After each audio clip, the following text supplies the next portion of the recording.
To be who you are. We all want to be who we are, right? We crave the freedom of self-expression, of living our truth. This is part of what today is about. It's Pride Sunday here in Dallas. This afternoon, tens of thousands of people, including hundreds of Unitarian Universalists, will march in the Allen Ross Freedom Parade. Whether we are gay, lesbian, bisexual, or transgender, queer, questioning, heterosexual, or identify otherwise, we march to celebrate and to spread our message of love for those who may find it hard to be themselves and to be proud of who they are. I also bring this message today because it's an important part of our church's ongoing exploration of living compassion.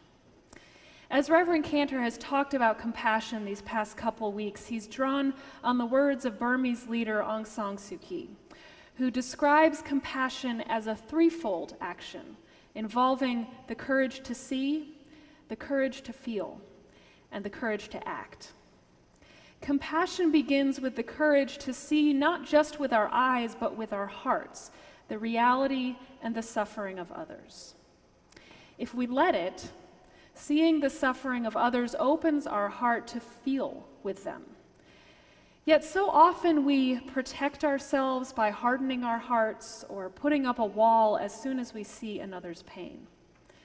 We might see it but not really let it in because we don't want to feel grief and anger, helplessness, judgment, or despair. It's only when we open ourselves to feel that, however, that we will have the courage to take the next step, which is to act. To be who you are sounds easy. There's the saying, be yourself because everyone else is taken. The Quaker writer and teacher Parker Palmer talks about it this way. He says that being who you are is a religious journey because the true self is the divine spark within us. Discovering this and embracing it brings us not just into greater self-awareness, but also into harmony with the divine. Getting in touch with this inner spark and expressing it is not always easy. We face expectations that shape how we live. And there are powerful forces of shame, of silencing, of dehumanization in our society. When you live your truth without apology, sometimes that's risky. My hope and dream is that every person has spaces in their life where they are embraced for the fullness of who they are. But this is not the case for everyone. This is what causes people to live in the closet, or in the words of May Sarton, to spend our lives dissolved and shaken wearing other people's faces. To be who we are, who we were born to be, is no easy task. Social science researcher Brené Brown makes what I find to be a very helpful distinction between fitting in and belonging. Fitting in involves assessing a situation and becoming who we need to be in order to be accepted. If Mr. Plumbean in our story had chosen to fit in, he would have maintained the neat street image by keeping his house exactly the same as his neighbors. But belonging, on the other hand, doesn't require us to change who we are, but it requires us and invites us to be who we are. Our sense of belonging can never be greater than our level of self-acceptance, Brown says. Do you know this yearning to belong? I know I do. And I bet that in some way each of us knows what it's like to not be able to be fully ourselves. Whether that involves our cultural identity, our sexuality or gender expression, our religion, or our political perspective. I hope you also know the feeling of pride that comes when you live authentically, freely, and are embraced by those around you. Remember what those feelings are like, because it's those experiences that help us to connect compassionately on a human level with others who are suffering from a lack of pride or a lack of belonging. Brown encourages us to use or to own our own story, to stand firmly in who we are, Because when we distance ourselves from who we are, we hustle for our worthiness in trying to meet others' expectations. But our worthiness, she says, actually resides in our story, in who we are, in that divine spark that shines within us all. So I want to share with you a little bit of my story and experience as a lesbian who is married to a woman and encounters daily struggles to live out this message that I'm preaching to you this morning. My experience is not that of all LGBT people. It is my own. I grew up in a liberal family in upstate New York with a mother and a father and a younger brother.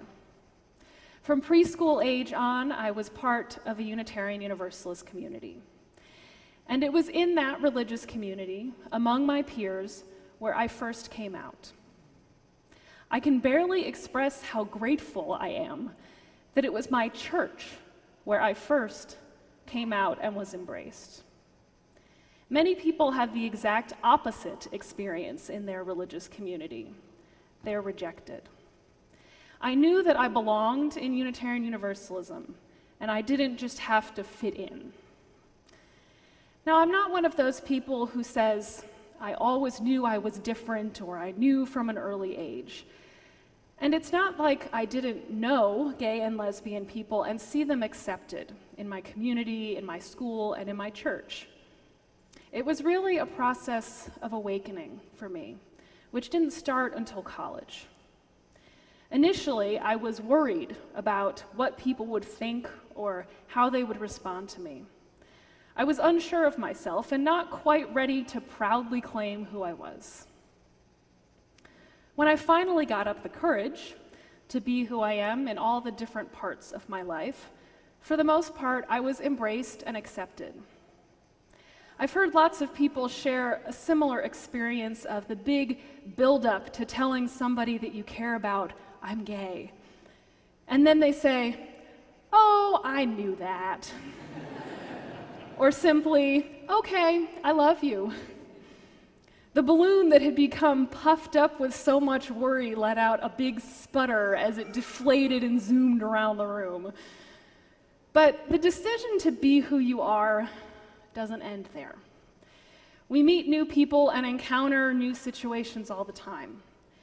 Coming out is a repeated, ongoing process, negotiated through little daily decisions. Now, many forms of oppression, including homophobia, are not as blatant as they once were. Certainly, there are awful hate crimes and discrimination committed against LGBT people, but much of the day-to-day forms have become subtler. I can count on one hand the number of blatantly hateful interactions I've had with others due to my sexuality. In general, it is the assumptions, the silence, and the unknowing comments that I faced most often. These are what in social theory are called microaggressions. Why do they have to be so in your face? Someone says, referring to the Pride Parade. Or, that's unnatural, someone says of a boy who does ballet or gymnastics. What are you, a boy or a girl? Someone asks another whose gender is ambiguous. What does your husband do? They ask when they see my wedding ring. Are you single or married? The state form requires me to check one.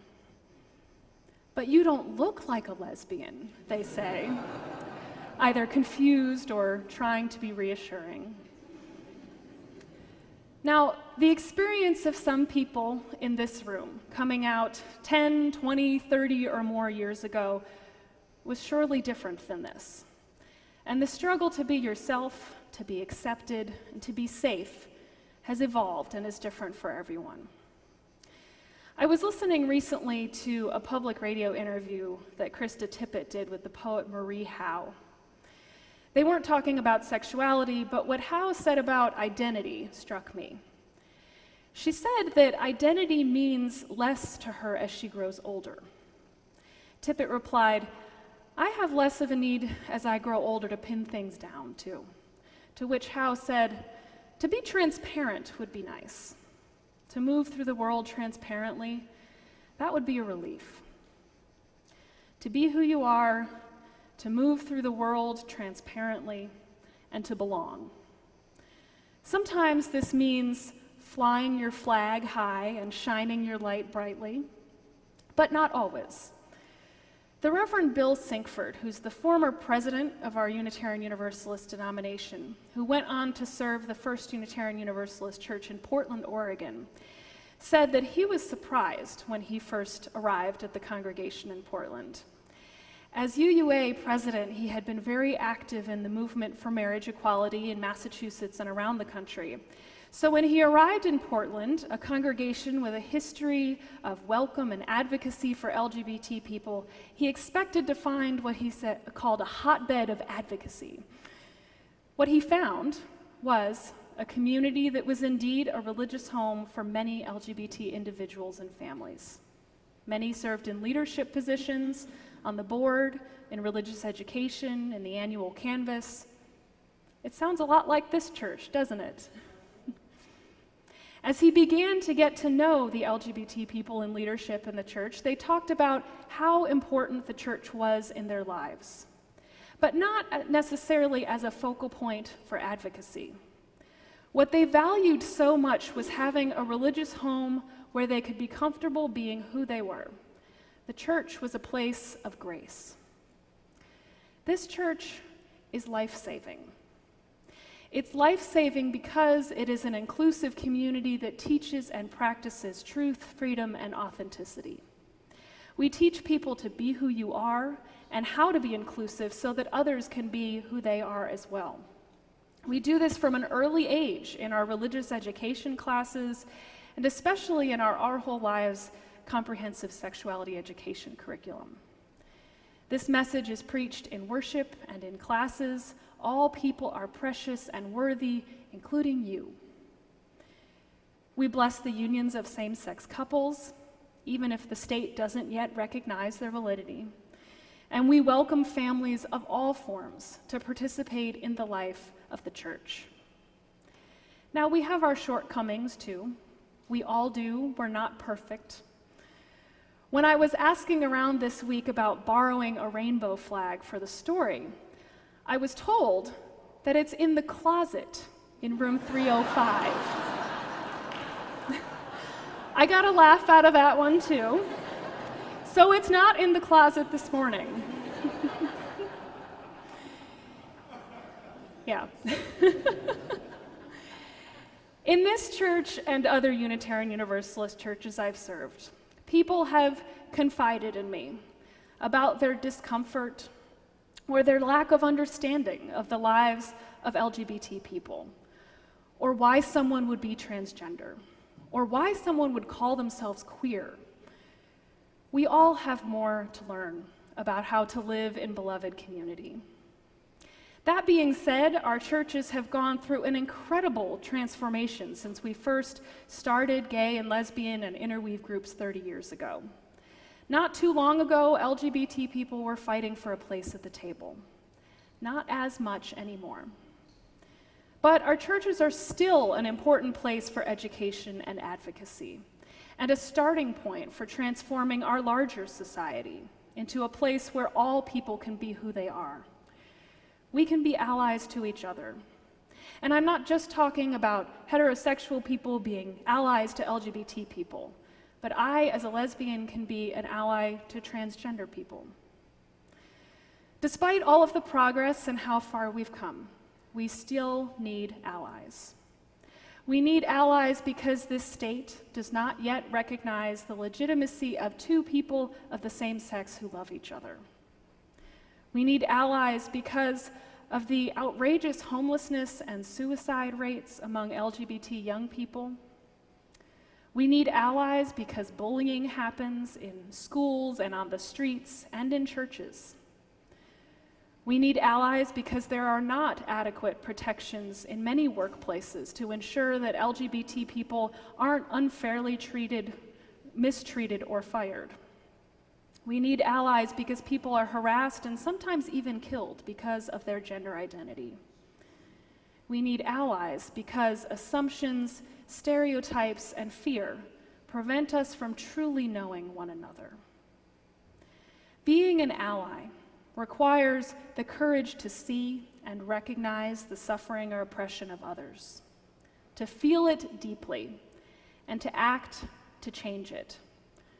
Being an ally is a courageous act of compassion. Now, when I talk about feeling the suffering or oppression of others, though, I do not mean that I can know exactly what or how another person feels, but I can listen, and it affects me. And my heart responds in a way that moves me to act alongside someone who is going through that suffering or oppression. Having the courage to be compassionate is transformative.